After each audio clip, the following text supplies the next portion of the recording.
The National American Women's Suffrage Association, February 18, 1890.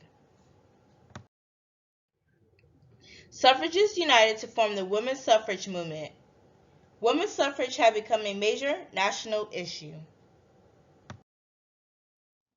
The primary goal of the organization was to achieve voting rights for women.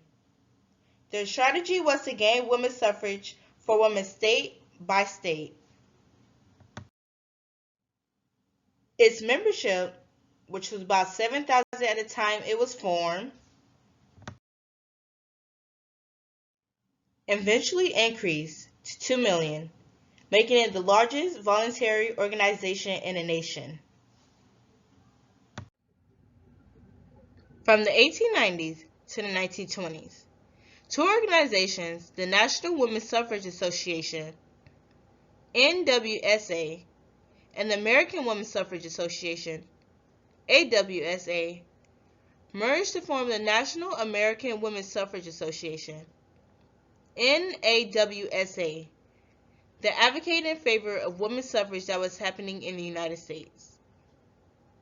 Many women like Susan B. Anthony, Lucy Stone, Elizabeth Cady Stanton, and Alex Stone Blackwell help other women get their equal rights they deserve. In 1960, the NAWSA developed a winning plan to secure women's suffrage in at least 36 states. But continuing conflicts about leadership tactics and techniques prevented them from doing so. After 21 years of independent operating, the NAWSA were able to get women their voting rights and other rights they deserve from protests, marches, meetings, etc. Although the NAWS accomplished a lot, there are many issues that inhabit them, such as disputes and racism. In order for them to accomplish a lot, they had to sit around and be patient. Even though there were issues, they pushed through it. Many meetings were held. They handed out pamphlets,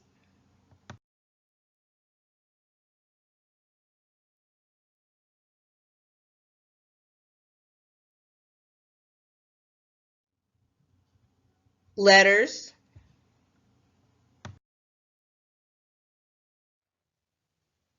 as well as newspapers.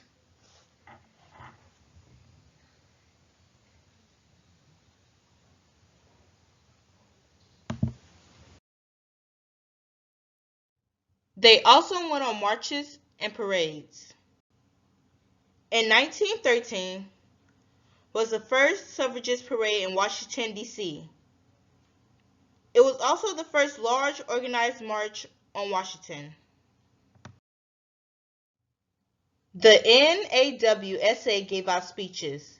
Carrie Chapman Catt gave the presidential acceptance speech. Elizabeth Cady Stanton gave the Solitude of Self speech. And she also has a book called The Solitude of Self. Lucy Stone gave the Enfranchisement of Women speech. Between 1893 and 1896, women's suffrage became a law in the new state of Wyoming. Colorado, Utah, and Idaho amended their state constitution to include women's suffrage.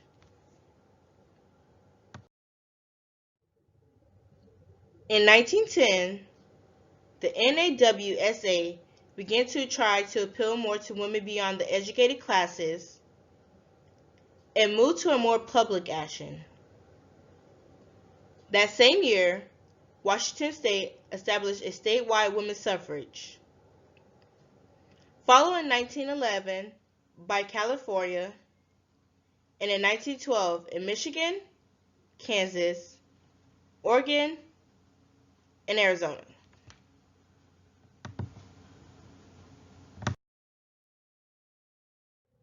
The NAWSA pushed for years and years for equality. Former President Woodrow Wilson threw his support behind what was to become the 19th Amendment. In 1919, both the House of Representatives and the Senate passed the 19th Amendment.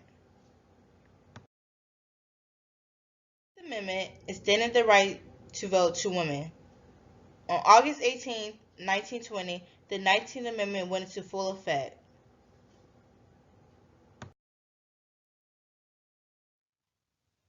On November 2nd, 1920, over 8 million women voted in the U.S. election for the first time. 6 months before the 19th Amendment was ratified, the NAWSA held its last conviction. That conviction created the League of Women Voters. The League of Women Voters was formed to help women play a larger part in public affairs as they won the right to vote. It was meant to help women exercise their right to vote. Their fight was to win national women's suffrage and eliminate other forms of legal discrimination against women.